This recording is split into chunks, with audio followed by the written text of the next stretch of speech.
What is going on, guys? Welcome to the Wrestling Express page right here on Facebook.com. As always, it's your creator, Tommy McGrogan, and this is our Money in the Bank predictions video. I am alongside Earl E. Dangerously Cole, the walking and talking wrestling dictionary of the world, as well as my two good friends, Jason and Tyler Wisse. We are all going to be reviewing Money in the Bank 2018. Starting with the opening contest, it is set for one fall. It is Daniel Bryan versus Big Cass.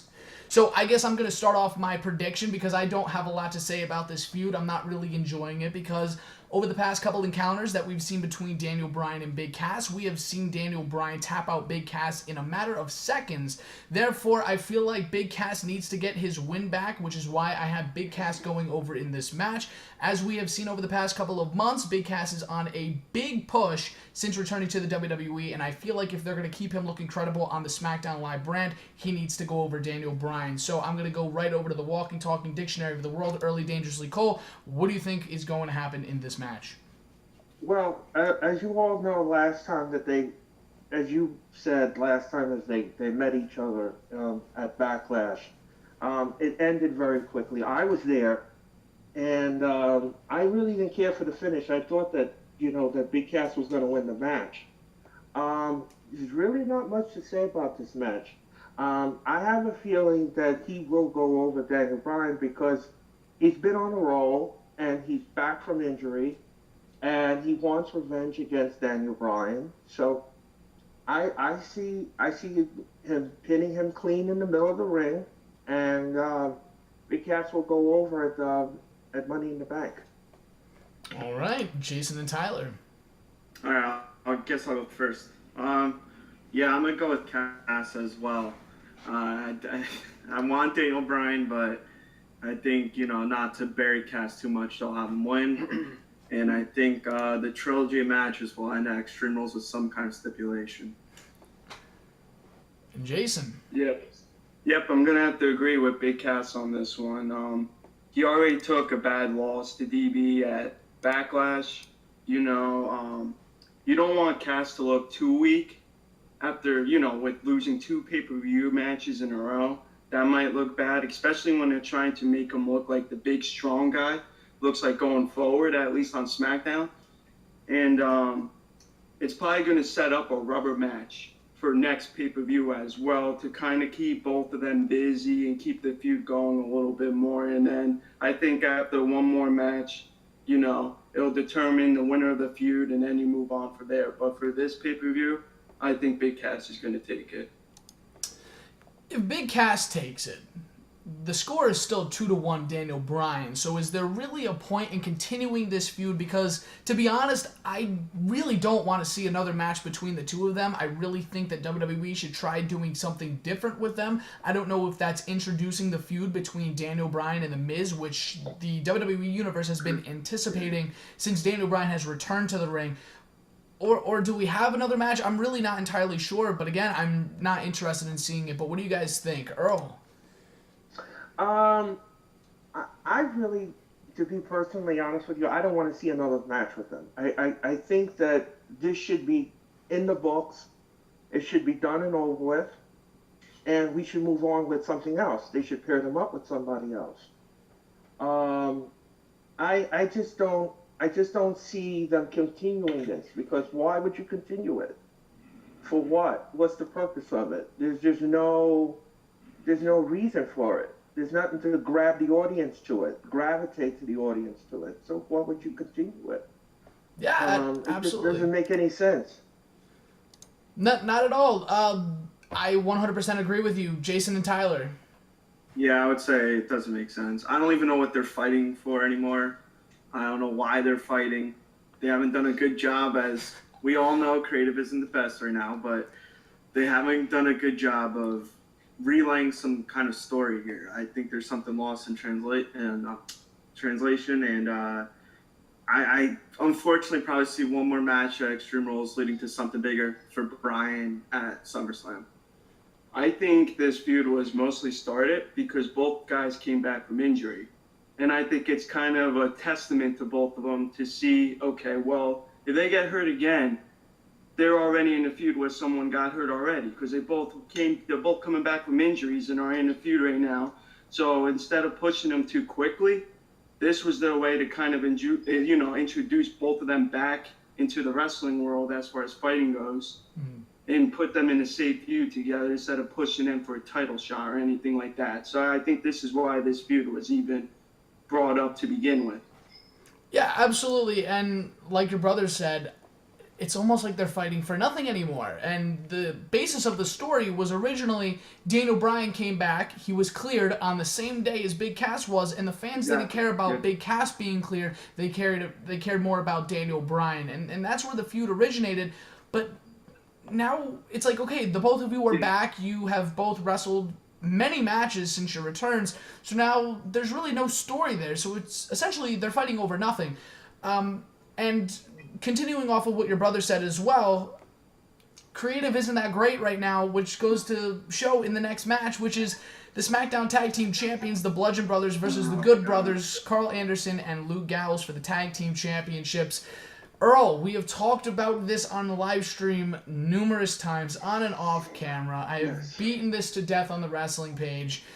We have not seen our tag team champions in weeks since the Greatest Royal Rumble, and their last encounter was with the Usos, but the Good Brothers went over the Usos on SmackDown Live to contend for the tag team championships when the Usos seemingly earned their rematch after all the attacks that they received from the Bludgeon Brothers, but that's not the direction that WWE went in. They went with the Good Brothers versus the Bludgeon Brothers, which is what we are going to see at Money in the Bank.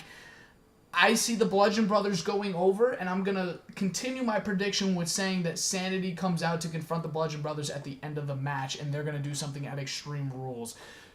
What do you guys think? I'm going to go to Jason and Tyler. Go first.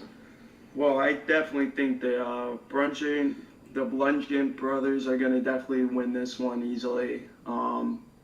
I don't think this match is going to be very interesting as far as the match itself goes. I think, like what you said, introducing a new team into the SmackDown brand, that's what's going to be more interesting, is what happens after the match is done. But this match, it kind of just feels like a fill-in match, kind of a little bit of a squash match. I mean, we haven't even seen the Bludgeon Brothers too much, even on SmackDown lately. Like, it's just been small skits. So it feels like this match is just a throw-in match. This feud wasn't really even built up much going into this pay-per-view. So I think it's just going to be an easy win for the brothers, and I don't see them dropping the titles this quickly either. Yeah, absolutely. It just doesn't make sense to me that the Usos were the last to encounter the Bludgeon Brothers, and all of a sudden the Good Brothers are the top contenders for the Tag Team Championships going into this pay-per-view, and the first we've seen of them, I think since the Greatest Royal Rumble, or maybe the Tuesday after that, we haven't seen them since this Tuesday night on SmackDown. Exactly, yeah. And there's really no build-up to this match, and I don't know if this is just to get them on the card because they weren't on the card at Backlash, and they're going to alternate between Raw Tag Team Champions on a pay-per-view and then the SmackDown Tag Team Championships, or maybe they're ready to introduce Sanity, and that's why this match is taking place in the first place. You know, give the Bludgeon Brothers an easy match to win, make them look good going up against Sanity, quite possibly at Extreme Rules, and because of the team's gimmick, I think introducing Sanity now going in Extreme Rules would be awesome. So, Earl, let's get your thoughts on this match. Who's going over, and does Sanity debut? Well, first of all, as I said before, I don't know if you saw SmackDown. The Good Brothers were in the ring, and they did pick up a pinfall over the Bludgeon Brothers. Mm-hmm. I'm going to shock everyone and say we're going to have new tag team champions. Wow, okay.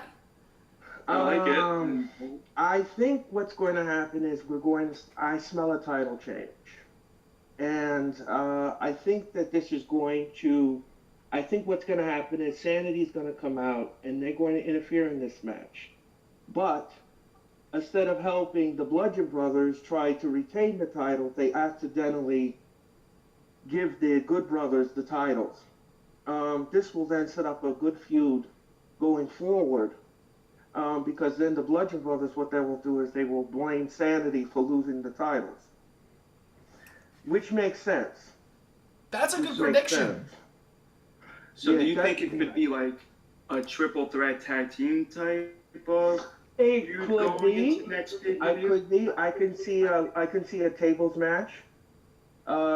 I can see that happening. I can see them doing a ladder match War or games. a combination of both. War games. Which would be perfect for Extreme Rules. I mean, Right, exactly. So I think I have a feeling this is the road they're going to travel on. I want to see War Games at Extreme Rules. That would get me excited. The Bludgeon Brothers versus Sanity in War Games. I think that would be awesome. So, Earl, you were going with the Good Brothers with a Sanity interference. Myself, Jason, and Tyler, we are going with the Bludgeon Brothers to retain the titles with the Sanity I'm going with the interference. Bludgeon Brothers. Like I think you're right. I think Sanity's gonna come in at the end, leading to some kind of crazy match at Extreme Rules because the Bludgeon Brothers tend to go all out. We saw it when they went against the Shield a couple years ago in Elimination Chamber.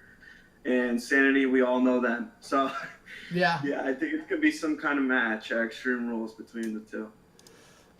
This match seems rather exciting, but the next match, not so much. It is Bobby Lashley versus Sami Zayn. This quite possibly is the worst feud of 2018 thus far and maybe of the year. But we still have the rest of the year to find that out. But right now, I'm going to say that this was the worst feud of the year. I have no interest in this storyline. I don't want to see this match. Ever since they brought Bobby Lashley in, he is all over the place. He debuted wrestling Elias, and then that feud was quickly destroyed, and then he was thrown into a feud with Sami Zayn, and Zayn left Owens. This storyline is a mess, and they're bringing in family members that are dressed like women, but they're men, and I really don't understand what they're trying to do or what they're trying to accomplish with this storyline. But I'm going to say that Bobby Lashley takes the win because over the past couple of weeks, we have seen Sami Zayn trash talk Bobby Lashley. And Bobby Lashley really hasn't gotten any redemption on Sami Zayn. So I think Bobby Lashley's going to pick up the quick win here. What do you guys think? I'm going to jump back to Earl.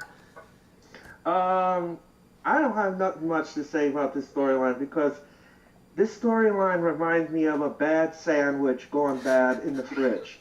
It stinks. It stinks. Oh, man. I knocked over my It speaker. stinks. It stinks. It's just like baby poo-poo diaper. It stinks. It's not a feud that I would even write for myself. It's a squash. That's all it is. It's a squash. yeah. So do you see Sami Zayn getting squashed by Bobby Lashley? Of course. Easily. Of Easily. course. He'll put him in a tree of woe. He'll splash him in the corner, give him the dumb, and then it'll be over with. And everybody can, do whatever they gotta do. Do you think Bobby Lashley's going to bring back the Dominator? But give your predictions first, Jason and Tyler, and then you can touch on whether or not Bobby Lashley should or will bring back the Dominator. All right. Lashley's gonna take this one easily. Zayn has been entertaining in what he can do, but again, the storyline not there. Zayn has surprised me as a heel, very much so, how entertaining he could be, but they haven't given him anything to work with. And Lashley, they haven't done a good job of reintroducing him to the WWE Universe. And it's gonna be a squash match. Mm. Yeah, once again, this match just feels like a fill-in match, just consuming some time, before they get to the bigger matches. That's what it feels like. I hate when they do this, but WWE always is good for this. They're always good for that throw-in match, and this is just another one. So It almost feels like this could be the pre-show match. I know it won't be. yeah, but it should be could pre-show, but didn't they take away the pre-show kind of a little bit? Well, they extended Because their they time, extended right? the time of the pay-per-views now. It should be a dark match. Yeah? It shouldn't even be on TV. Yeah. It should be a dark match. Yeah, no, I mean, absolutely. Their segment on Monday night was so flat. It There was. was no crowd reaction. People actually, I think at one point were starting to chant boring, if I'm not mistaken.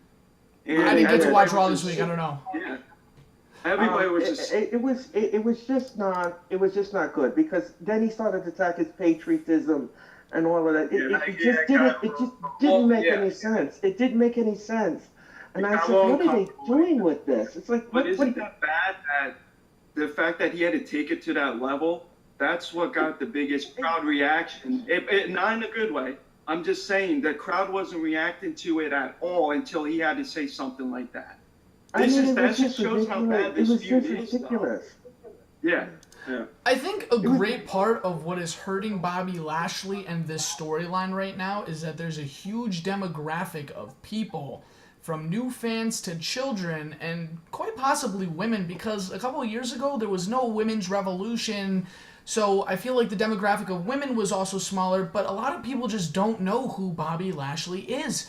And WWE can't acknowledge, well, he was with Donald Trump beating Umaga and Vince McMahon in the Battle of the Billionaires, because we have the politics that we do right now and everyone's political views and so on and so forth. I don't think WWE is going to want to touch upon that, and they haven't. And when Bobby Lashley was doing that segment with Renee Young backstage talking about him and his background, they left out his TNA career and they left out his former WWE run. They acknowledged that he used to be with WWE, but they didn't acknowledge the highlight of his career, which essentially was the Battle of the Billionaires. I'm hearing a little echo in the background. I'm echoing. I really don't know. It might be us. I don't know. I think you're good now. No, I still hear it. It's not overwhelmingly terrible. So I guess we could just keep it rolling. So are we all under the understanding that Bobby Lashley is going over Sami Zayn in quick fashion? You got my vote. Yeah, the fact that he hasn't even gotten his hands on him yet, probably. He's going to destroy him. Yeah, absolutely.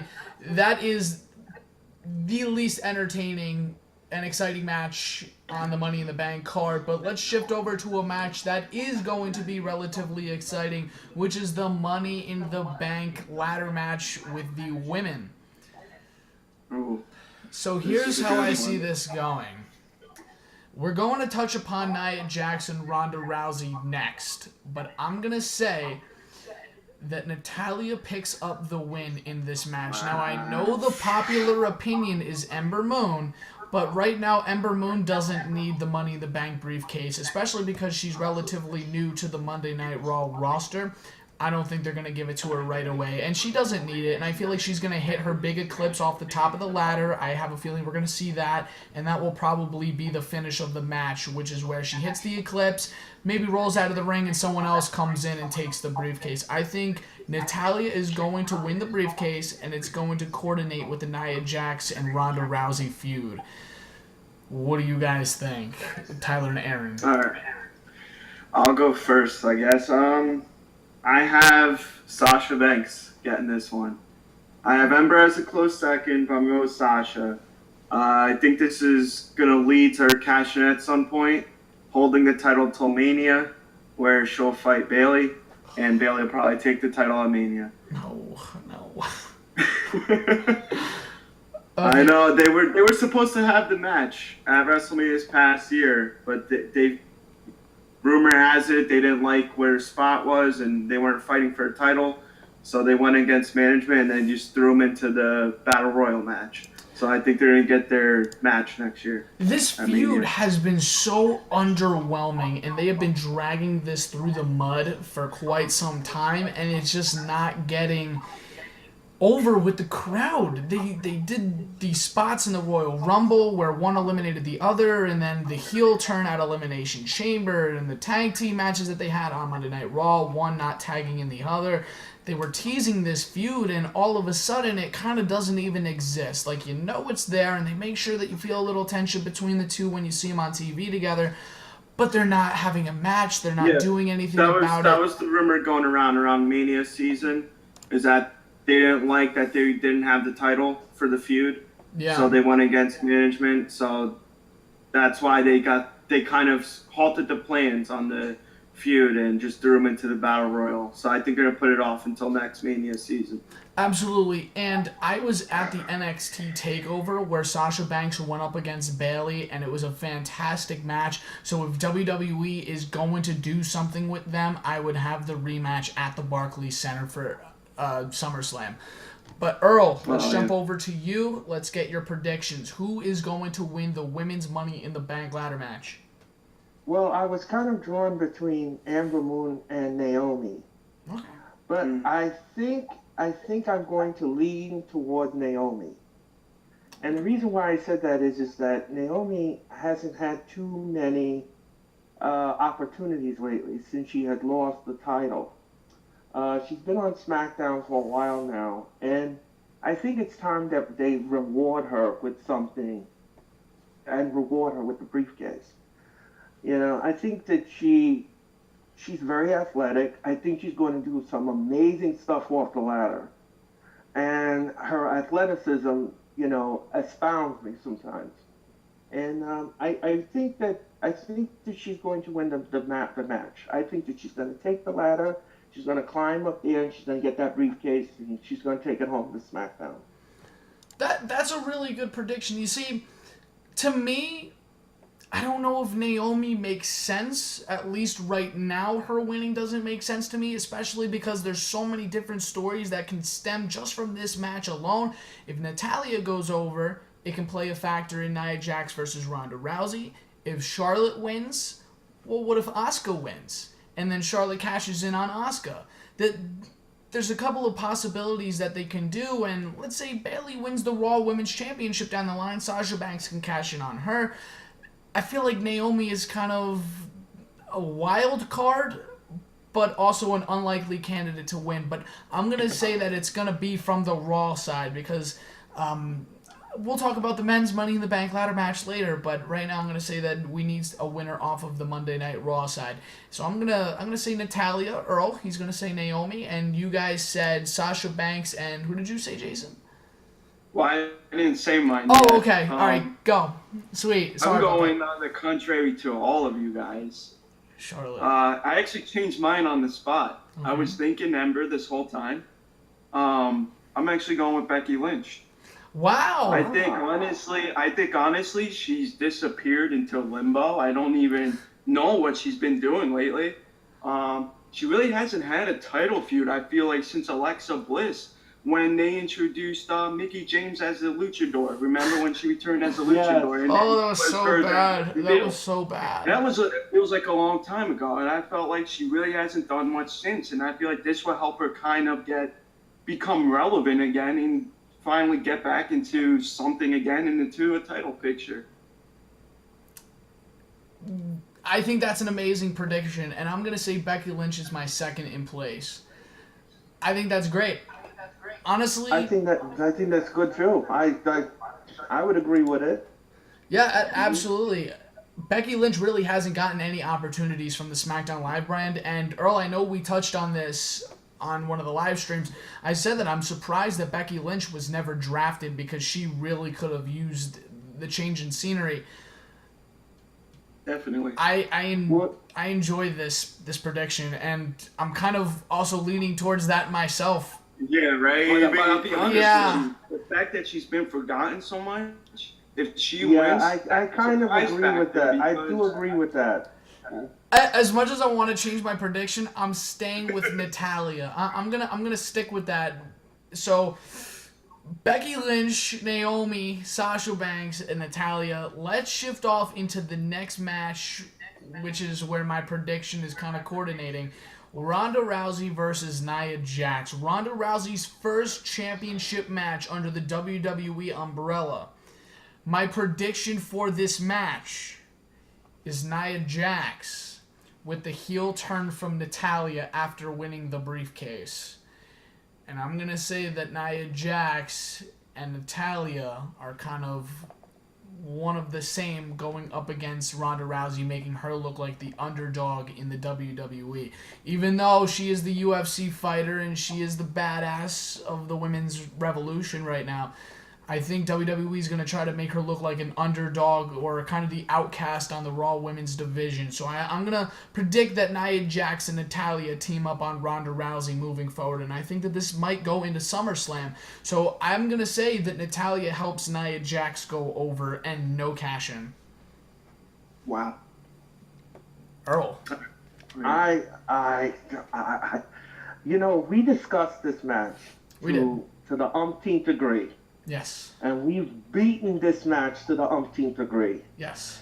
And we went around the bases and we slid home with it. And now we have to predict who's going to win this match. Uh, I don't know. I'm so torn with this match because you can't squash Ronda and No. you can't squash Nia. So how is this going to end? How are you going to finish this? I said maybe a double countout would work. I would say maybe a double disqualification would work. But I just don't know how to predict this match. I really don't, because the thing is they're both so popular, and the thing is that okay, at WrestleMania she had the match with Stephanie McMahon and Triple H. It was sloppy at times, and I had said this. It's not rehearsed. It was sloppy. She botched some of the moves in the match. So I I am going to say at this point in time that both women will be counted out. Oof. And Nia Jax is going to keep the title. But before you guys go, at Backlash, with the AJ Styles and Nakamura finish, and then the Greatest Royal Rumble finish, and all the other finishes that they've had in their feud, I think if they were to take a really big match like this and not give us a clear victor, I think the fans would be really annoyed about it, and I'm definitely one of them. I think WWE needs to give us a definite winner at this pay-per-view, and like I said, I'm going with Natalya to help Nia Jax win this match. I think you can make Ronda Rousey look strong without getting squashed and with having a lengthy match. I don't think that she needs to necessarily lose by disqualification or a countout. I think you can give Natalya something more to do after winning the briefcase, which is help Nia Jax and continue being a part of this feud. And this is the biggest women's feud that we have in WWE right now. And if you have Ronda Rousey's name next to Nia Jax, who is the champion, and then the Money in the Bank briefcase holder all in the same feud, I think that would be really good storytelling by WWE. Well, you remember what I told you. What happened if they brought back Karma and she interferes in the match? I don't think Karma would interfere, but I would like to see Karma return. I think she would play a great opponent against Nia. I think it would be great if she would interfere in the match and then she would have a feud with Nia Jax.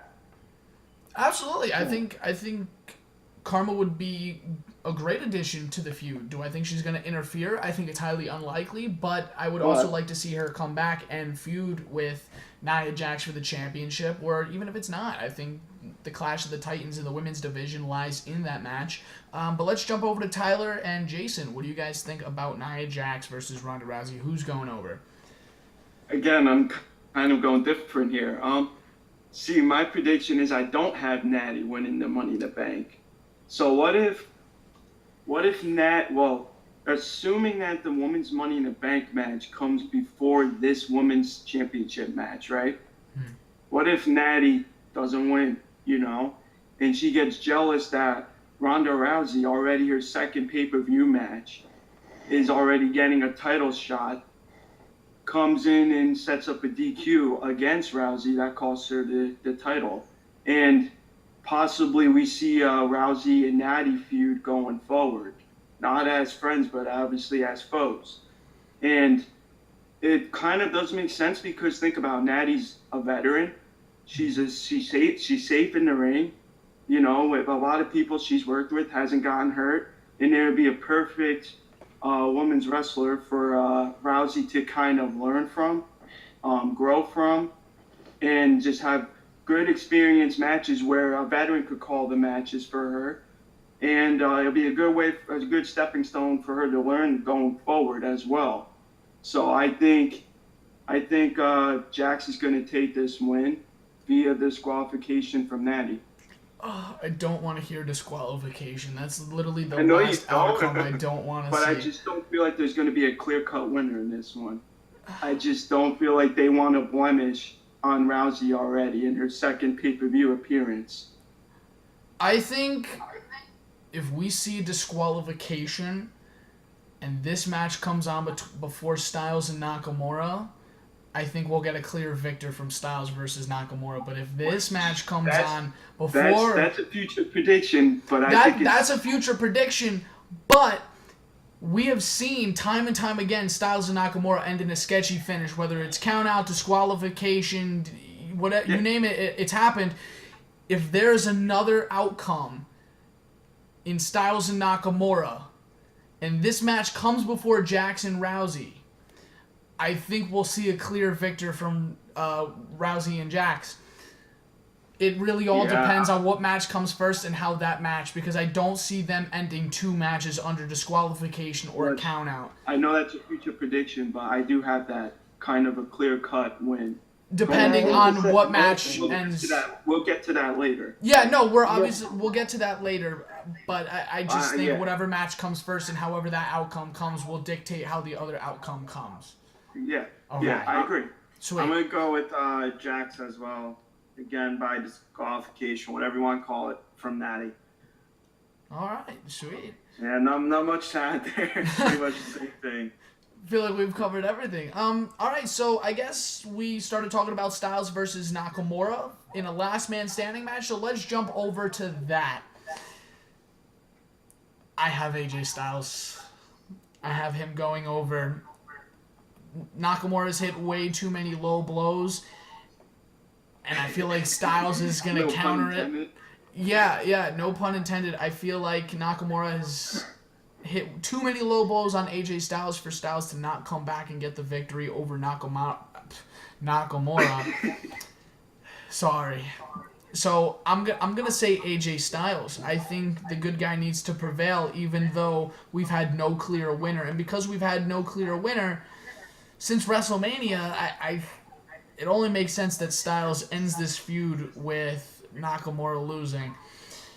What do you guys think? I'm gonna go with Nakamura here. I think the stipulation is gonna help him. There's gonna be some screwy finish. I know you don't want to hear it. There's gonna be some screwy finish where the heel's gonna get the upper hand on this. I think you might as well rename Extreme Rules to Rematch Rules, because I think there'll be another rematch there. And I have Nakamura in a screwy finish. Okay. Earl, you want to go first, or Did we lose him? Earl? No, I'm right here. All right, I'm Earl, right who do you here. have, Styles go or ahead. Nakamura? Okay. Well, as you know, the last encounter, we didn't have a winner. And I think if they didn't have these screwy finishes with this, I think Nakamura would have had the title already. He would have had the title already without these screwy finishes. This time, however, I'm going to predict we will have a brand new WWE champion in Shinsuke Nakamura. He will do whatever is necessary in this match to put AJ Styles under and to have him not answer the bell in the 10 count. Hold on, And- hold on. 1 second. The face that runs the place, the champion, the phenomenal one. You're telling me that all the low blows that he has received at the hands of the villain in Shinsuke Nakamura, you're telling me that Styles is not going to wear a cup and that he's not going to defend the low blow, and that after everything that he's gotten from Nakamura, he is not going to have that triumphant victory. Well, look. No wait way. a minute now. Now, wait a minute now. Not several occasions had AJ's number if it wasn't for the screwy finish. So you have to award him the title because he had the upper hand in most of the matches that they had. And like you said, if he wasn't for the screwy finish, he would have had the title. So now I think this time around, there's not going to be any low blows. There's not going to be anything like that. We're going to have him do his best and bring out the best Shinsuke Nakamura you have ever seen. and he is going to put AJ Styles down, and he won't answer the 10 count. But like you said before, throughout this entire feud, Nakamura has had Styles' number, but that has not been reciprocated. AJ Styles, being the phenomenal one and the defending champion, he needs to have Nakamura's number. And I think this is the match where we need to see that. We need to see Styles wear a cup, and we need to see him capitalize on all of those low blows that he's gotten, and we need to see him finish this feud with one last triumphant low blow to Nakamura to finish this feud, because this feud has been defined by the low blow and by who can hit it better and who can hit it harder and the most. And I think it is time that Styles hits that one last triumphant low blow to keep Nakamura down for the 10 count, and we see the babyface champion still reigning and defending over the SmackDown Live brand. Okay, I understand you. I hear you loud and clear. Oh, yes. But you gotta understand something now. You can't have Nakamura lose this match. You can't, because he's had his number on a number of occasions. So you can't on paper say, okay, tonight you're going to lose for the final time and then that's it. He has to have the title because he had his number on several occasions. And Nakamura has been looking good lately. So I'm going to give it to him. I'm going to give it to Nakamura. I think that this is his defining moment, and he will win in Rosemont, Illinois. His hand will be raised, and we will have a new WWE title. You give it to Nakamura. Jason. All right, Tommy. You give it to Nakamura. I'm going on your side this time.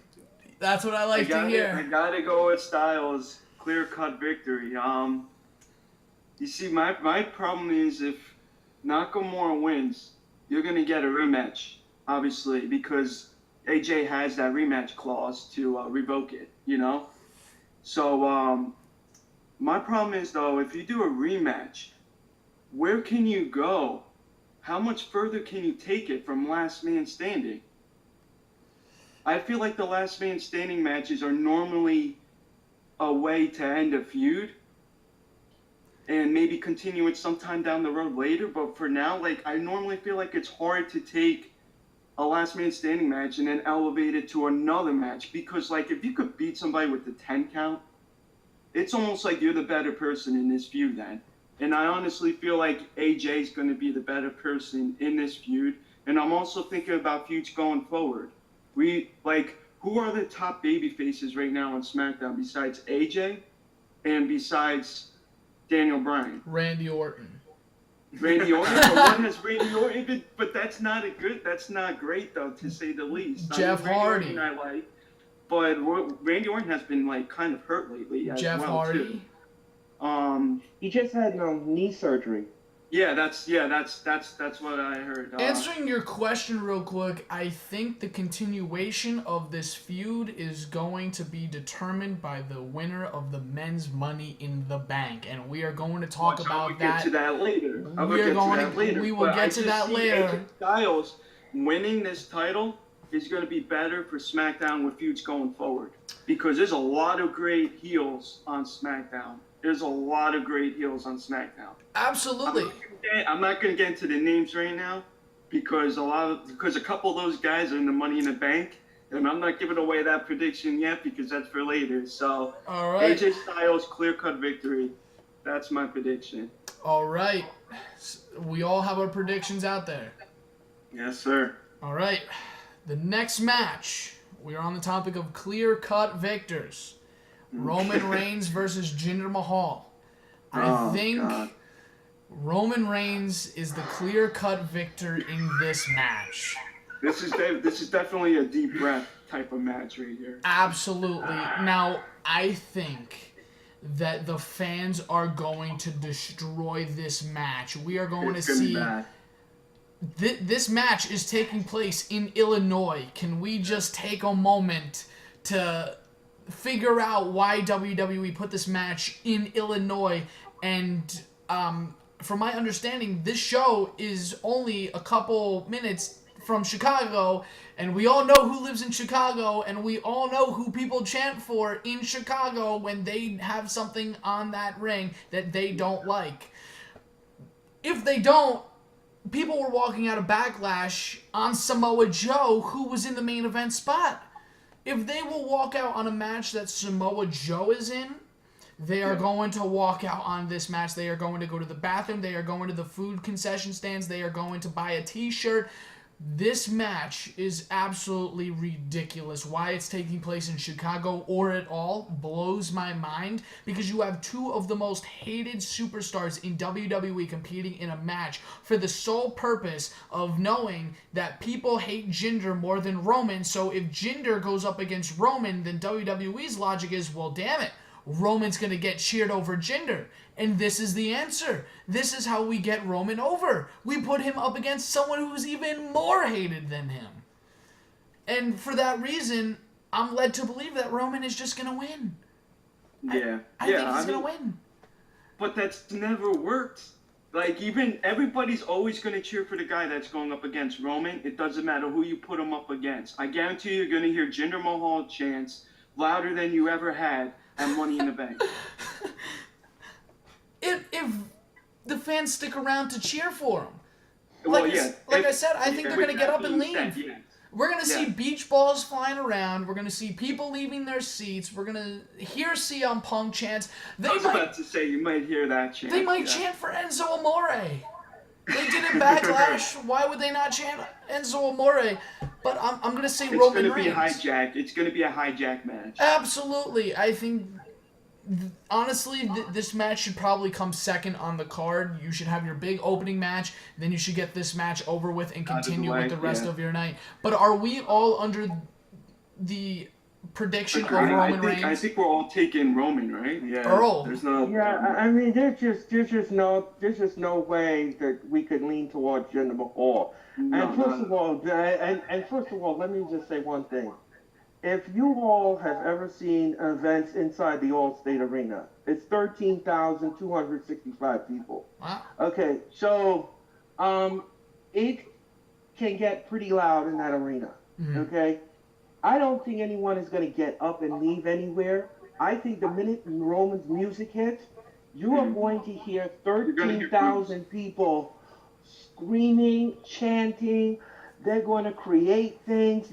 You're going to hear things you have never heard before, because that's how passionate that audience is. Yeah, I agree. They're going to want the voice to be heard. Yeah. Yeah, and it's going to shake that arena to its core. So I just have to agree with everyone here, and I'm going to say that Roman will win the match. He won't be able to concentrate on the match because of the people that are in the audience, but he will win the match. I'm really scared. I'm going with Roman here, of course, as well as everybody else.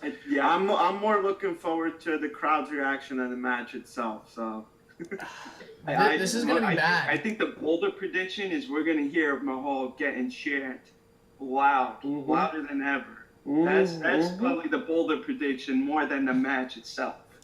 You know what I would love? I would love if Jinder Mahal beat Roman Reigns. And like, this is never going to happen. This is just, like, my own personal dream booking just for, like, shits and giggles. But I would love to see Jinder Mahal win the match and then Muhammad Hassan just come out and beat the hell out of him. Never going to happen. That's the WWE creative team inside of us right there. No, that is probably going to be the best booking that has happened to WWE in forever. And I don't think one person would say, I don't want to see Muhammad Hassan come back. I think everybody wants to see him come back, especially because he just wrestled for the first time in like 8 years on the independent scene, and it went viral. It went viral. So the fans have not forgotten who he is, and they are still extremely unhappy with how the end of his career came about. I think they want to see him back in wrestling with the WWE. I don't know if he's up to doing it, but if he is, then bring him back. Because if he can do the gimmick that he used to do, exactly how he was doing it before, I think he could be the most successful wrestler in WWE, and I think Jinder Mahal can switch his gimmick, and we can see something different from him, because we really haven't seen the foreign gimmick get over since Muhammad Hassan. No, the foreign gimmick, it's so old. The foreign gimmick gets as far until the American beats them. We saw Rusev with the Bulgarian Brute up until Mania when With Cena Cena, coming yeah. out on a tank and everything with the American flag, and then he squashes him. So I mean, No. they even did that last year in the 4th of July. They did the whole Rusev foreign thing, Yeah. fighting Cena, the Great American. Yeah, like it's kind of old now. Yeah, but with Muhammad But Hassan, if it you was could so do a different. Great, like Muhammad, then I It mean, was so more real. power to you. That was Yeah. so real, and it Yeah. was so believable. That night, his last night with The Undertaker on that segment was unbelievable. It was so real, and it's like, oh my God, we have not seen a foreign gimmick pushed like that. I would say it was probably since great. like the Iron Sheik or something like that. Quite possibly, I don't know, but we are so far off topic. We're all going with Roman Reigns. We're all going with Roman Reigns, right? There's not much to talk about with Roman and Jinder Mahal match. Yeah, no, not at all. But we're all going with Roman, and we all know how terrible this match is going to be, and we just went and created an even better match. Yep. Yeah. Make it happen, WWE. Let this trend. All right. What match on the card should be good? Elias versus Seth Rollins. I think this match is going to burn it down. No pun intended. All right, it was kind of intended. I'm gonna go with Seth Rollins.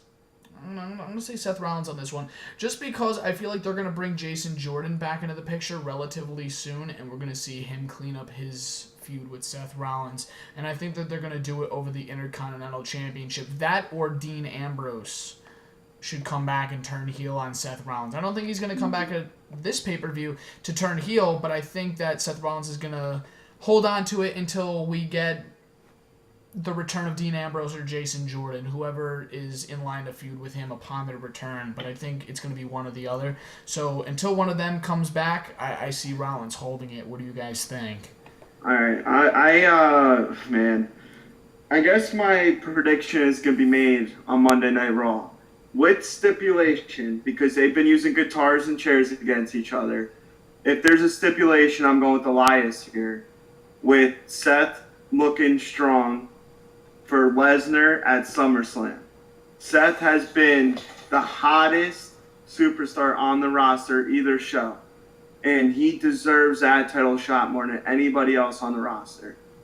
And without stipulation, I'm going to say Seth keeps it. Jason. I'm actually straight up going with Elias, no matter what stipulation. I feel like Elias is a perfect guy to win the Intercontinental title. I feel like it's a great stepping stone for him to kind of get more established within the company. This is what they should do a little bit more often, I feel like, with NXT guys, is sometimes they don't rush them, sometimes they rush them too much. I feel like this is right in the middle, and I feel like it's a great start for a guy like Elias. There's also been some rumors about Seth Rollins possibly feuding with Lesnar at SummerSlam. I don't know how true they are. I mean, right now it's too soon to say anything, but I guess even with how hot Rollins has been, I feel like he's going to continue to be hot with or without the Intercontinental title, and I think he's due for a bigger push. I feel like eventually we're going to see Rollins back into the main event title scene at some point, and I feel like him dropping the title to a guy like Elias, you let a veteran put over a young guy, a young guy in the company, and Rollins could ride the pine, going back to what he was doing before. Now that he's even hotter than he was before, I feel like. So after the presentation of the finish between Brock and Roman at Greatest Royal Rumble, do you really think that Seth Rollins is going to get that match against Brock, or is it going to be Roman? Because it's looking like Roman. I could potentially see a triple threat, maybe. Honestly, we have no clue though. That's only a rumor I heard. So obviously a rumor is a rumor. There's no truth behind it yet. Well, first of all, I don't know if you all noticed or not. A couple of weeks on Raw, Kurt Angle told Roman Reigns that he will no longer be getting no more opportunities at Brock Lesnar. So, unfortunately, that ship has now sailed. Yeah. Or fortunately. Unfortunately. Until WWE forgets that they said that in the first place. They like to play it off like we have dementia. I didn't say that, damn it. I didn't say it. Ah. Well, we'll see what happens. But SummerSlam is one of the big four. I don't think they need to make the same mistake of pushing another Roman Lesnar match down our throats again. And you know how New York fans are. In the Barclays, they will walk out. Some people may even riot. Maybe that's too far. But I'm just saying, it's a harsh crowd. You're going to deal with animosity. And if they push that match for us again at SummerSlam, we're going to flip out. No. Without a doubt. Well, look, like I said before, and I said it again. First of all, I believe that, from what I understand, that SummerSlam it's not going to be here in Brooklyn anymore. This is the final year for it. Yeah. So the WWE's taking it out of Brooklyn. Now, my thing is that, do you really want to close SummerSlam in Brooklyn with Brock Lesnar and Roman Reigns again? That's a great point. I don't think 16,000 people want to see that, and I don't think they want to stomach that, because we all know the WWE does screwy things with screwy storylines. So I just don't think that to close SummerSlam in that fashion, you don't want to see that. You want to see something fresh. Yeah, absolutely. So, Earl, who do you think is going over in this match, Rollins or Elias? Well, it's the first time Elias has a singles title match. Am I correct or am I wrong? I'm pretty sure. I believe you're correct. Okay, okay, this is correct. So, therefore, because of that, I don't think it'll hurt Rollins to lose the title to Elias. Rollins' popularity is like the stock market. It's high. People love him. And, I think that if he loses the title to Elias, I don't think it'll hurt him. So I'm gonna say at Money in the Bank, we're going to have a brand new Intercontinental Champion. Wow. All right. So I'm the only one going with Rollins. Tyler, if there's no stipulation, you go Rollins. If there is, it's Elias. Tyler, you got Elias. Earl, you have Elias. That blows my mind. We're all kind of differing on that. I mean, I'm differing from you guys, and I feel like I'm going to differ from you guys on the final match of the night. It is the men's Money in the Bank ladder match, the match that we have all been waiting for, the match that they have... Hold up. You forgot something here, man. Oh, yeah, you did. You forgot Carmella and Asuka. Oh, we've got two here. We forgot the Carmella, Asuka, and Hardy Wyatt B team. Which... Oh, I copied and pasted the match card off WWE.com. And I probably didn't update it. Well, that's because of the Leader of Worlds, and the match hasn't been confirmed yet. Oh, no, it was on Raw. It was confirmed. I know that much. It has been confirmed? All right, it so... has been confirmed. That has been confirmed. So we're going to go with the Wyatt and Hardy versus the B team. Really, really quickly, because what a disappointing feud. Yeah. Hardy and Wyatt. A throw quick match too. Thrown together quickly. It doesn't make any sense. Our tag team champions have been off of TV for weeks and have been doing nothing but those backstage segments in the red smoke. Just been having barbecues and stuff like that, so I don't really know what's going on here. Yeah, exactly. And then you have McIntyre and Ziggler looking like $1 million for a tag team. That was a huge mistake on Raw. I know. They had Ziggler eliminated first, and I'm like, oh my god, what are you guys thinking? Like, that's not how you make both members of the team look strong. I want to bring up another point with that too. When did all of a sudden did it become a rule when one teammate was eliminated, your team was eliminated?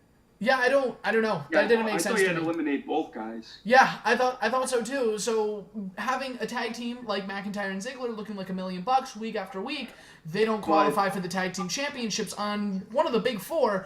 Instead, we have the B team who has been kind of lost in the shuffle since The Miz left. They're bouncing around all over. They're feuding with Titus Brand, and then they're feuding with the Revival, and the tag team division on Monday Night Raw right now is a mess. It's so unorganized, and the fact that our tag team champions haven't even been there. And I touched upon this on Monday Night Raw. How do you not have a Hardy Boy on your show when he is one of the biggest wrestlers in the world? It blows my mind. Here's what I'm going to say about this feud and this match. Okay. Hardy and Wyatt, the Deleter of Worlds, have so much potential to be so creative and so innovative and just so, like, you know, have, like, that potential. They have good mic skills, and they're not doing anything with them. And at this pay-per-view, I don't know if we're all going to disagree on this one, but the Deleter of Worlds is going to take it. And I agree. I don't know where this team has been, but I think they'll resurface, and that's Authors of Pain. I feel like the reason why they didn't, on Monday night, they didn't have like 2 men get eliminated for each tag team is because I think they want to make McIntyre continue looking strong. So they let Ziggler eat that loss more than McIntyre. Make McIntyre look strong, then he should have won the damn match.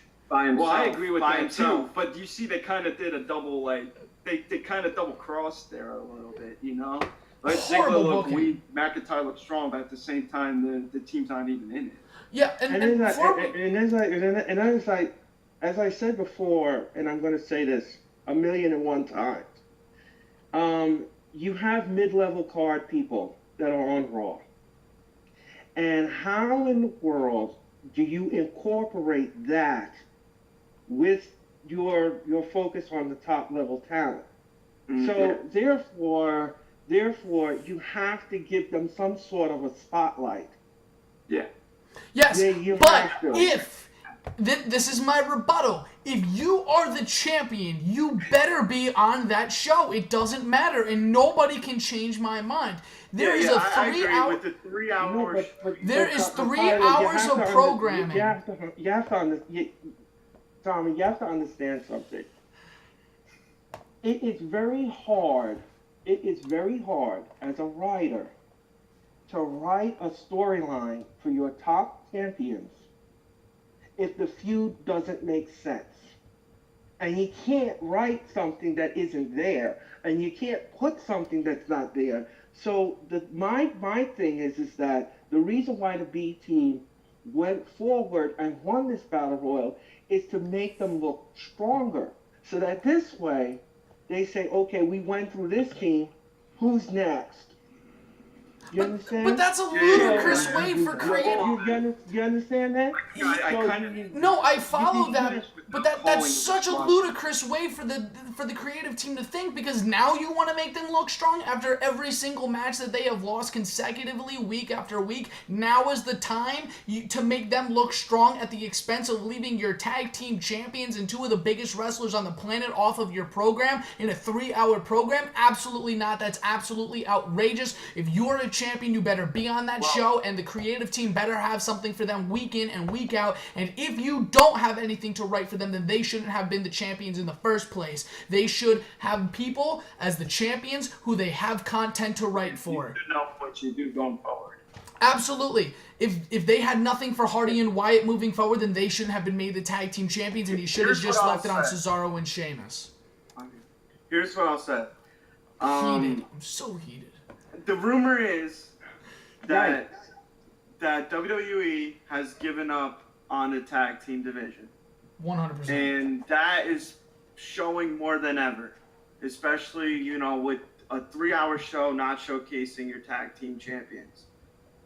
So I think that rumor is very well true. I mean, you see it on both shows. You see it on both SmackDown Live and Raw. Tag teams aren't getting airtime. Yeah. Well, not even like debuting Sanity yet. Hell, even not even showing the Authors of Pain too much on Raw. Ridiculous. Big mistake. Big mistake. Why call them up if they're not going to be pushed? It kind of feels like they're starting to, like, something that they build up so much over the years is like starting to get pushed to the back burner now, which is the tag team division. Yeah. It is absolutely ridiculous that these mid-card tag teams who aren't the champions are getting more TV time than the champions themselves. It makes no sense to me whatsoever, and the fact that they haven't brought up Sanity yet, and the fact that they brought up the Authors of Pain but haven't even featured them on the television programming over the past couple of weeks, it blows my mind, and it is so unfortunate. I think another mistake with Authors of Pain, too, was getting rid of Paul Ellery. I think that was a huge mistake. He was the perfect manager for them. And since then, we haven't even seen them. So I don't know what the heck is going on with that whole Breaking situation. up American Alpha, not pushing the Ascension accordingly. Not pushing the Ascension accordingly. Speaking of American Alpha, with your whole Jason Jordan thing, I could coming back and reuniting with Gable since Gable's on Raw now. Since they're going to be on the same show. Breaking up Gable and Benjamin was a bad idea, because what is Shelton Benjamin doing on SmackDown? What is Gable doing on Raw besides really kind of losing to Jinder Mahal? All these things, they really killed off their tag teams, but yet Slater and Rhino are still a team after a year, and the B team is still together after I don't know how long, and it just doesn't make sense to me what they're doing with the tag team division, and it's so unfortunate. This just feels like a feel-good story because obviously Bray and Bo Dallas are both brothers, so it feels like a feel-good story to have both brothers be in a pay-per-view spot where they're fighting for some type of title. They both took different routes to get here, but it just feels like a feel-good story just to have two brothers feuding over a championship. But with that being said, my prediction is Deleter of Worlds. Before anyone continues, I'm going to make this prediction now. I want to see Matt Hardy and Bray Wyatt win. I want to see them take out Curtis Axel, which will leave him off TV time to give him some time away from the screen to come back looking strong. I want them to beat up Bo Dallas, and I want them to carry him off to the backstage. And then tomorrow night on Monday Night Raw, they can have a segment with all three of them at the Hardy compound. They can throw Bo Dallas in the lake of reincarnation. He can come back out in the next couple of weeks, and he can be a Wyatt. He can grow out the beard, and he can go to that gimmick. Tommy, that's a great idea. And I would say do that as soon as you can. But WWE Creative, with the people in there, they don't have the great wrestling minds as us four do. So are we all agreeing that the Eater of Worlds go over? Yeah, we're all in alignment. The stars are aligned. They're going to keep the tag team titles. There's just nothing... There's nothing else to go back on at this point. Yeah, absolutely. All right, so the last match that we have before the big main event is Asuka versus Carmella for the Women's Championship. I'm going to say Carmella retains. 100% Carmella retains. And you know what? I'm going to say that the Iconics help her. I'm going to say that. Wow. Yeah, I'm with you. I have Carmella taking this. Damn, Tyler, me and you. This just felt like another thrown together thing to me. I don't know what Asuka has done since losing at Mania that she deserved this opportunity. The 500. So it just kind of felt thrown together, and I think Mella wins this. Maybe she just walks out on the match and gets a count out or something, because they're not going to have Asuka lose 2 pay-per-view matches in a row. Well, not clear cut. Not clean. So yeah, I'm going to go with Carmella. And I do enjoy her work. I don't know where all the criticism comes from. She's doing what she's supposed to do. Fine. She's annoying. She's supposed to be annoying. And she's going to keep the title, and she deserves a longer run. How annoying was Vicky Guerrero coming out screaming "excuse me" in our TV every week? But it was awesome. Everybody She was loved it. Yeah. Well, at first it was really annoying, and people were just like, "Man, like they gotta stop having her do this." But then it was like, "Oh my God, wait, no, this is great content." But then you she's actually annoying saw like and she's a heel. in the crowd saying "excuse me." Yeah, because the heel gimmick tends to get over more so than the babyface gimmick, because I think people just like seeing the heels win because the heels are more so entertaining than the babyfaces. I think they just do it better because it's easier to be mean than it is to be nice, and that's a fact in life and in wrestling. I'm going to say Carmella wins with the help of the Iconics. I don't see Asuka picking up the victory. I think Carmella's doing a fine job despite what people want to type on their keyboards and despite what all these cheesy wrestling websites say. I think she's doing fine, and I think she should definitely continue holding the championship. Something different. It's something new. Do you think that she's a good wrestler? Absolutely. And Charlotte, she's been a babyface for how long holding that championship? I think it's time that we have a heel champion on SmackDown, especially if we have a babyface champion in AJ Styles. I see Carmella holding it, and I think she should. I think they should keep giving her a chance because that's how you make superstars, is giving them the championship, the opportunities that will elevate them as a superstar. And I think that's what they're doing with Carmella right now. And I think if they took the championship off of her now, it would kind of ruin it and would kind of bring her back down to the lower end of the SmackDown roster.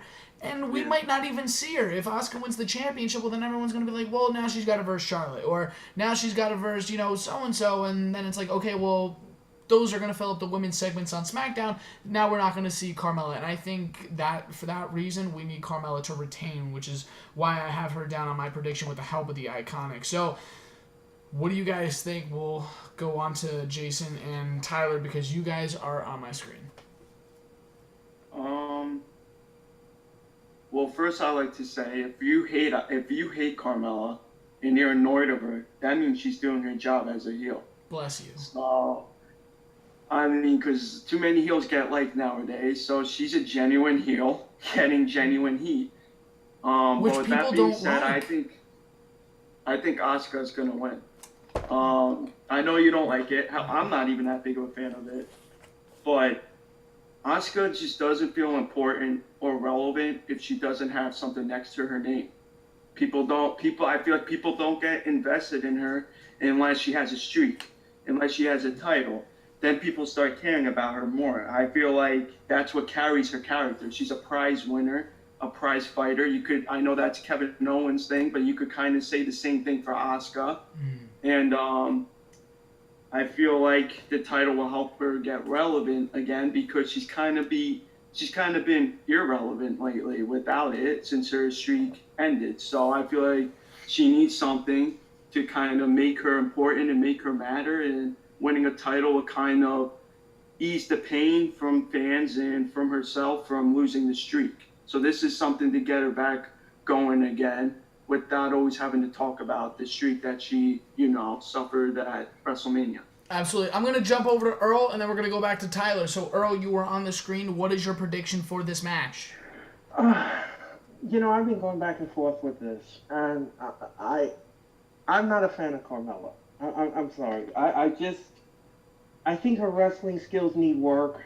I think that Asuka, at this point, has been on a losing end of the streak, and I think they need to reward her with something. And I think she needs her star power back. So I'm going to say, at this point in time, we're going to have a new women's champion.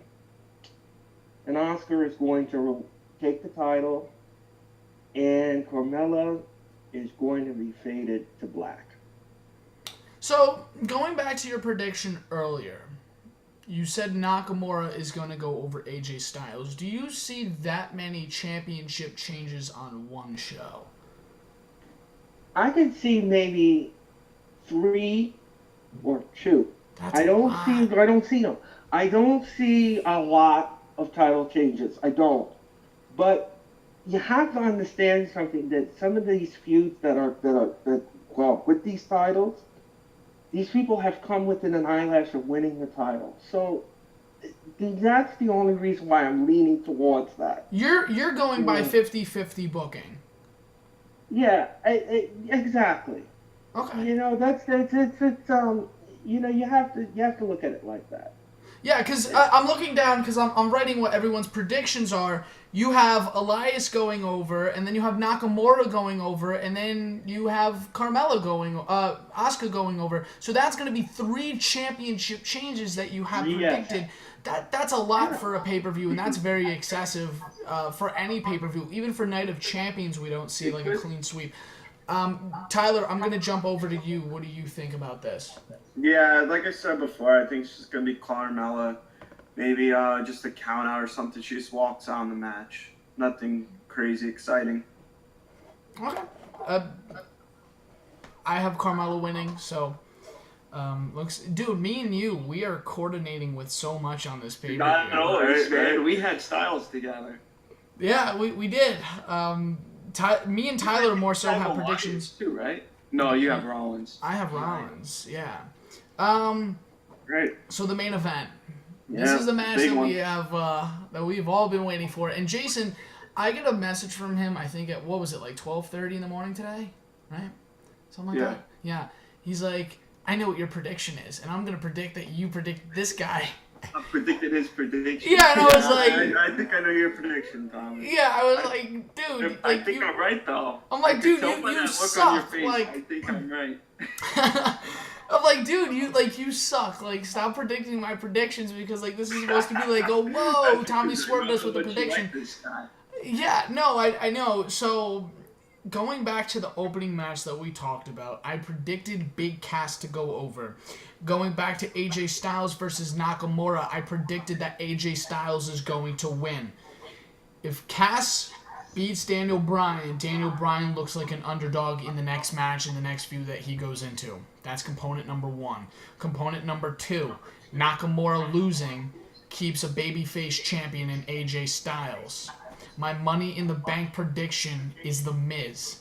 And you need a heel Money in the Bank briefcase holder to go up against a babyface champion. I think that in the near future, The Miz is going to cash in on AJ Styles. Not at Money in the Bank, but in the near future, he is going to cash in on AJ Styles. And then Daniel Bryan is going to go up against The Miz. And that is my prediction.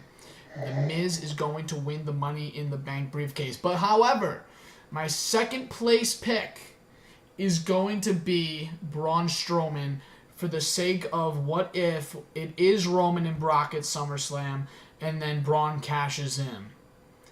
Those are my 2 predictions. And as far as who from the New Day is going to be in the ladder match, I predict Big E Langston. Yeah, I agree with that. But do you feel like, see, I was thinking Braun Strowman a lot.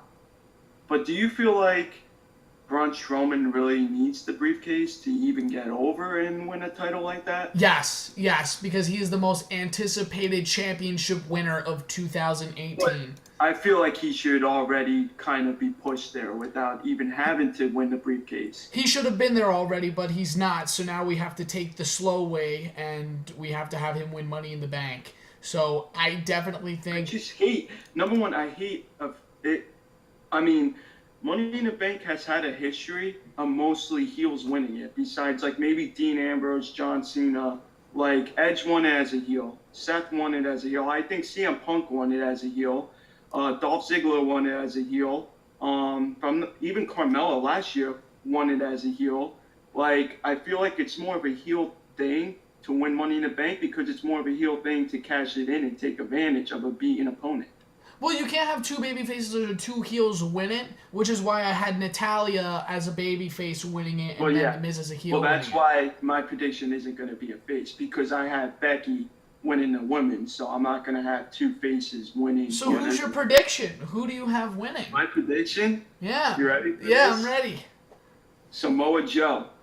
Okay, I like that one. All the TNA lovers out there, I think we could finally see the Samoa Joe AJ Styles feud on the WWE production. Wait, isn't Bobby Roode in this match too?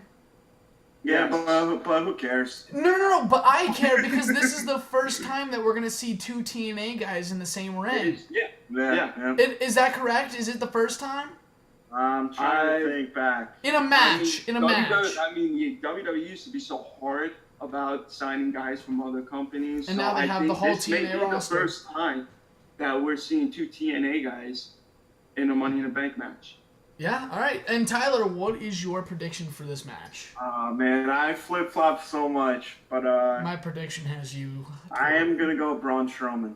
All right, there we go. And again, you can make a case for Miz, Owens, Joe. Those are like kind of, the next guys in line. Just for about me. everyone in the match. Yeah, except for Rude. And Watch him win. Watch my him win. second place, and this is gonna shock a lot of people, is Big E. I think if not for Strowman, Big E is gonna win it, and New Day is gonna go on their way to splitting up. Wow. That like hit me in the feels as hard as the end of the Avengers. Yeah, it really did. That was like the like- end of the Avengers for me. Damn. And last but not least, the walking, the talking wrestling dictionary of the world. We await your prediction. I have been waiting for this through all of the live streams that we have been doing together on Monday Night Raw and post SmackDown. Your prediction for the men's Money in the Bank briefcase is? Okay. I have two people that I'm torn with. One is Braun Strowman, and the other is Finn Balor. Wow. Now, Finn Balor has been held down from getting any opportunities at getting his title back. Remember, Finn Balor has never lost that title that Brock holds. That's true. He never lost it. He had to relinquish it because he injured himself at SummerSlam. Very good. He had to come out and he had to relinquish the title. So he's due something magical happen in his career. He has to get that title back. Okay. That he never lost. Now, Braun Strowman, on the other hand, he versus Brock Lesnar before, and he almost won the title. So I'm kind of like torn polar opposite between the two of them because one needs it and one needs to have his career on the rise. Yeah. Which is kind of what I was saying earlier. Like, I feel like Braun doesn't need it as much as some of the other guys do. Like you mentioned, Finn Balor. Yeah. But so hold on. Very calm. Finn Balor never lost the Universal Championship due to injury. But when you have the UFC fighter, the Beast, the 1-20, 1-1 as your champion, and you want to put him up against Finn Balor, yeah, right. He beat Braun Strowman with one. That's what the briefcase does for you. He beat Braun Strowman with one F5. He beat AJ. Opponent. He beat Braun Strowman with one F5 and Samoa Joe with one F5. AJ Styles was with one F5. Randy Orton. Somebody has to beat Brock. That's one thing I know. Someone has to beat Brock, but Finn Balor is not the guy because he not only lost the Universal Championship, but he lost his credibility as a wrestler and a character on the WWE product. He is not the Demon anymore. We have not seen that gimmick since he first... I think since that SummerSlam, we have not seen... No, the Inferno match with Bray Wyatt. Yeah. That is the last we've seen him as the Demon. He continuously loses on Monday Night Raw. He hasn't gotten the Intercontinental Championship. He hasn't won a title since he lost one. He's lost in the shuffle. He's continuously changing feuds. There's nothing about Finn Balor that makes me believe that he's even worthy of winning the Money in the Bank briefcase. I mean, you have some good points there, but... if you can't look credible, then you shouldn't face the champ. You don't have to like the prediction, but the argument for him to win the briefcase is a valid one. No, I like his prediction. I get passionate about this because, like, we're all wrestling fans. Oh, yeah, I could see you got the veins popping out your neck. I get passionate too, but I'm not going to have my head put on a guillotine and chop it off because I said one name. No, I don't want you. No, I don't want you to take it that way, but, like, as soon as he said Finn Balor, I'm just like, oh my god, like, I can just totally picture, like, the WWE creative team doing this, and then, you know, Finn Balor, he wins Money in the Bank, he goes up against Brock, and let's say that Brock just destroys him, and it's like, okay, well then, what was the point of having Finn Balor win the briefcase? Just like Baron Corbin, he won it and he unsuccessfully cashed in. Damien Mizdow won the briefcase and didn't win. But wait a minute. Hold, I'm sorry to cut you off. Go for it. No, by all means. Hold on one second. If he won the briefcase, let's just say Finn Balor won the briefcase. You cannot say that he would not put up a great fight towards Brock Lesnar. Because first of all, Brock Lesnar, I don't care what anyone says, and I think he's a paper champion, to be honest with you. The guy does not wrestle. The guy does not wrestle on a regular basis when he's supposed to. He doesn't defend the title when he's supposed to. So we need somebody new and fresh who has a good work ethic, who will show up in house shows and television shows and pay-per-view to defend the title. So that's why I picked Vin. That's why I said Finn Balor, because he deserves to be a champion because he never lost the title. I think he deserves it 100%. Don't even argue that. I 100% agree with you. I think he deserves it. However, I'm going to politely disagree because I just don't think he looks like a credible contender. I think Finn Balor as the Demon would put up a good fight against Brock Lesnar. Yes. Book it that way. All right, to add to all this, what about AJ Styles and Brock? AJ Styles was slightly very undersized from Lesnar, and we got a great match from that champion versus champion match. CM Punk was undersized from There's Brock. something to be said about the David versus Goliath stories in WWE, and I know you may not always like it, but they tend to sometimes be the better stories of WWE. Even Rey Mysterio. That was another one. Great I think story. it has to do with Brock Lesnar. No, like, I think it's all in Brock Lesnar's court. Brock Lesnar sees that CM Punk is the best in the world. And I want to go out and have a good match with this guy. But, you know, Braun Strowman, like, he's kind of there, but not there yet. So I'm going to give him, like, a 5-minute match. But AJ Styles, he's the phenomenal one. He is the best in the world, the guy that everyone's talking about right now. I want to have a good match. So I'm going to give him 20 minutes of my time in the ring. Roman Reigns, I've wrestled him about 5 times now. I don't need to go out there and give him a good match because I've already given him my time at WrestleManias, on other pay-per-views. I think it all has to do with who Brock Lesnar. I feel like Lesnar never really carries any match. He does the same moves over and over again. Balor could carry a match, so I feel like there could be something there. If Brock Lesnar wants to go out there and let him carry the match, Brock Lesnar will do so. But here's the thing: I don't remember anybody's argument against, or have some sort of ill will towards Balor when he was in NXT. This is a WWE main roster creative problem, as we've seen time and time again. 100%. They dropped the ball with the biggest stars. Yeah, Balor was the most popular NXT superstar I've ever seen. With those entrances and everything else at the takeovers. He was a fan favorite. And they killed him. Dropped the ball with him. They killed him. We haven't seen the Demon gimmick that made people love him in NXT in the first place. He was feuding with Rollins, but then switched his feud to Bray Wyatt, and then that went under, and then his character was lost in the shuffle. He wasn't winning matches. He hasn't won a championship since he lost one. He hasn't even come close to winning a Royal Rumble match. Like, he hasn't been in the limelight of success on the main roster since losing the championship. And because of that, it's just kind of like, I know Finn Balor deserves it, but I just don't see any storyline. The quality of match we could get. No, not even the quality of matches, because I know. But don't you think it's time that the tide turns? Yes, I think that the tide turns, and I think that Finn Balor should be a champion, and I think he's worthy of a big push. However, I just think that WWE needs to do the right thing and give it to somebody who is going to have storyline direction coming out of this match. The Miz, he can feud with Styles, take the championship, and go to Bryan. Braun can cash in on Brock and Roman at SummerSlam.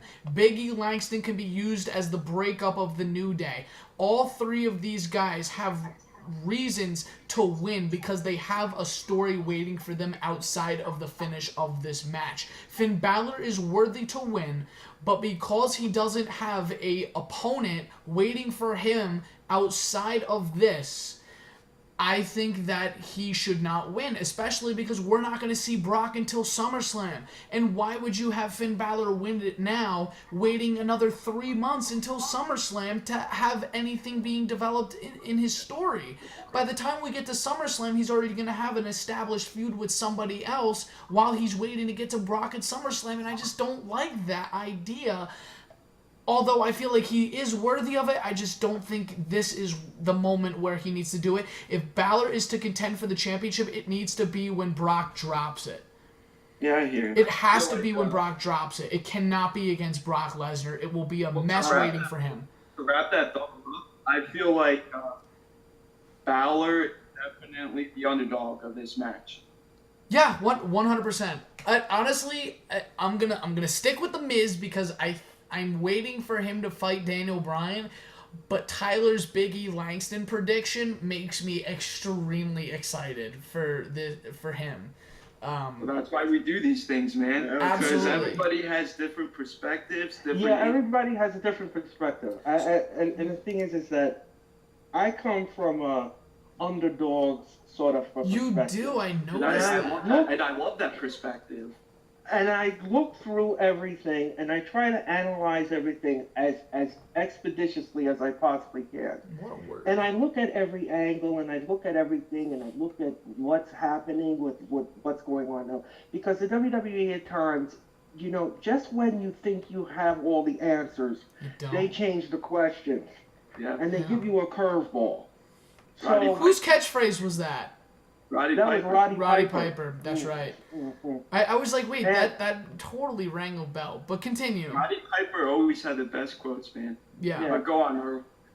So, again, you know, I'm sorry if I said the name and all the bats came out to beat me up with it, but No, Earl, it's not like that at all. I promise you. I love you, buddy. I'm going to lean towards Braun Strowman and let him win the Money in the Bank, but I think Finn Balor will have a good showing. All right, no, dude, no, Earl, I don't want you to think that I beat you up over predicting that Finn Balor, but I can totally just predict, this is why we're doing this stuff. Absolutely, I could just predict, I could just foresee WWE messing everything up no matter who wins this match. So, we've seen the horrible booking that we've been getting over the past couple of months since WrestleMania. You know what? Even before WrestleMania, because, the booking going into WrestleMania was pretty bad.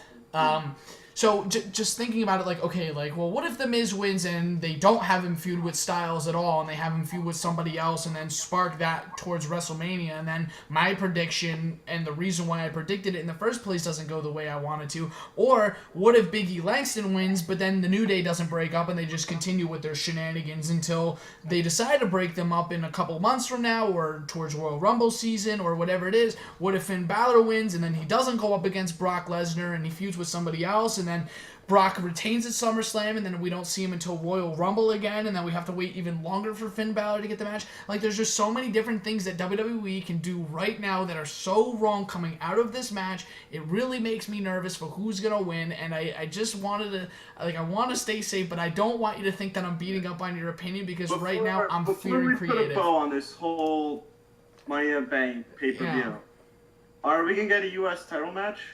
No. No? No. I even completely forgot about that. Yeah, because with Hardy and everything, you'd think you'd want him in a ladder match of some sort. I'm surprised Shelton Benjamin's not in the ladder match. I know. I would prefer him in there over Rude. I think we have to remind people about predictions of this match, because we went on for so long about everything else. Yeah, absolutely. But guys, we have all predicted the men's Money in the Bank briefcase, and that means we have concluded the predictions for Money in the Bank 2018.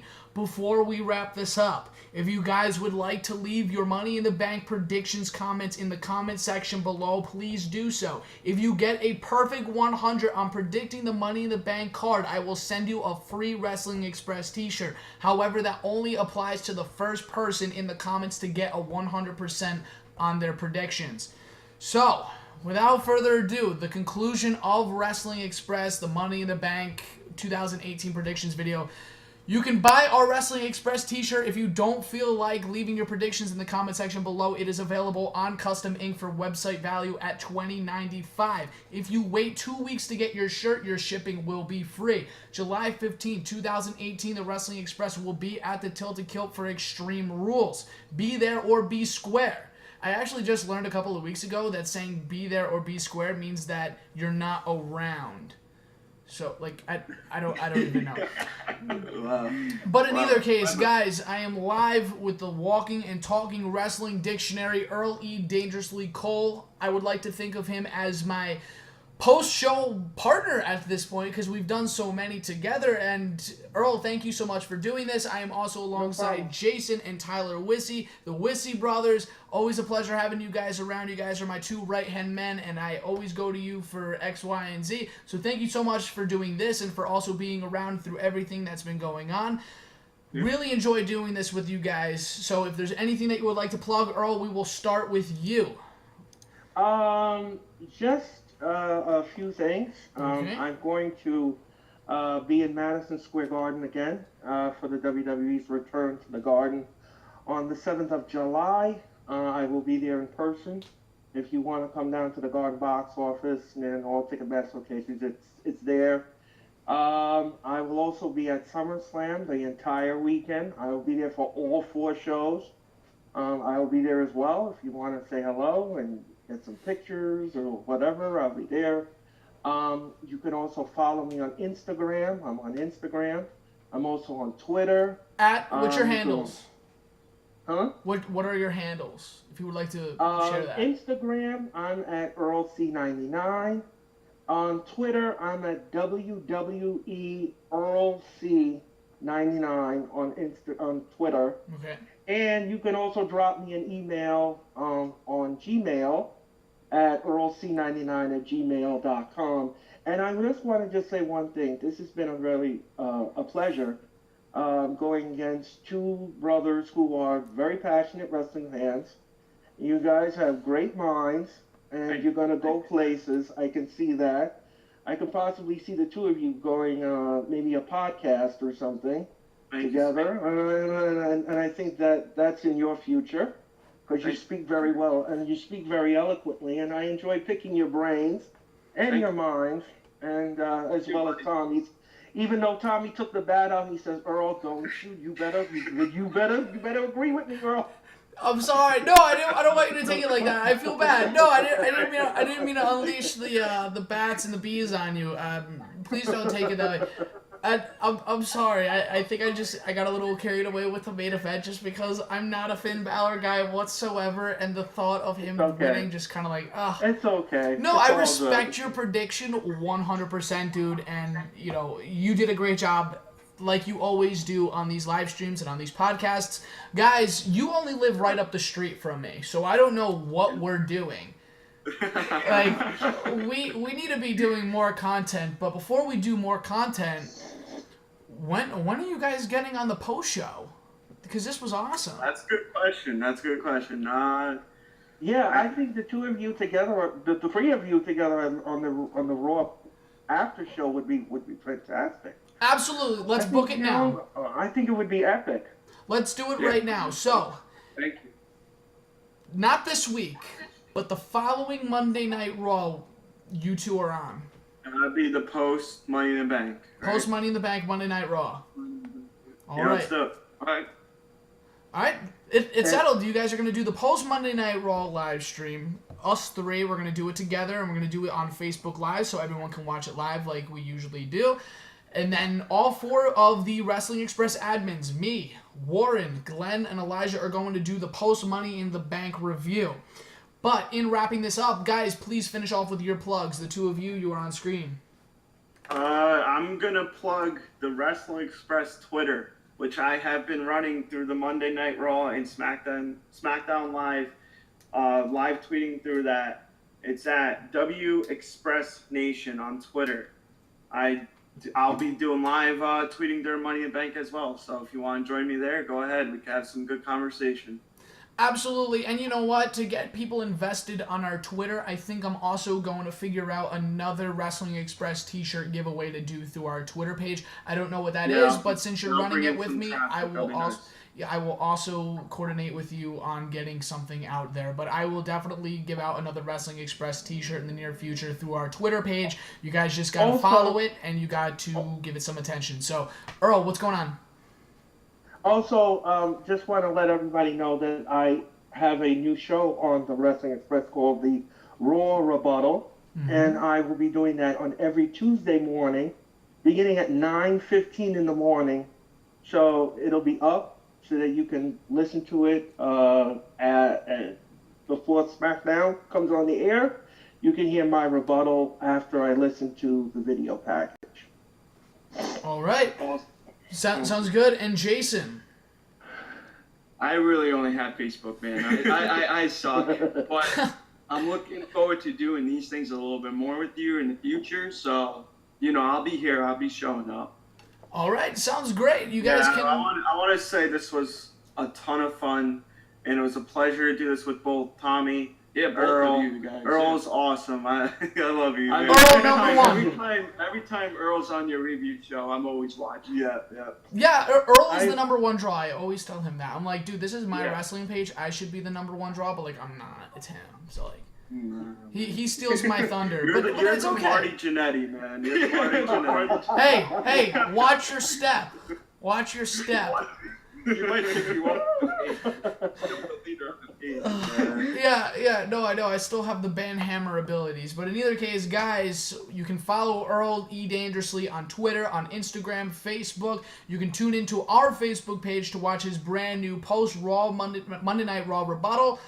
He's going to be doing that not this Monday, but the following Monday is when he restarts it, so you guys can definitely stay tuned to that. You can follow Jason on Facebook. You can follow our Wrestling Express Nation on Twitter as well as on Instagram at Wrestling Express. You can add me on Facebook. You can follow me on Instagram and, yeah, that's pretty much it, on Instagram and Facebook under Tommy McGrogan.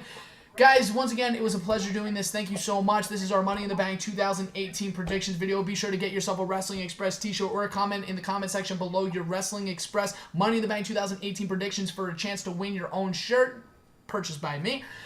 This is the Wrestling Express page right here on Facebook.com at Twitch TV because I have been live streaming this the entire time. So thank you guys so much once again for doing this. This is also going to go up on our YouTube channel. I'm going to leave our YouTube channel link in the comment section below. Once again, Wrestling Express right here on Facebook.com. This is our Money in the Bank 2018 predictions. Early, Dangerously Cole, Jason and Tyler Wisse, Tommy McGrogan. Have a great rest of your day.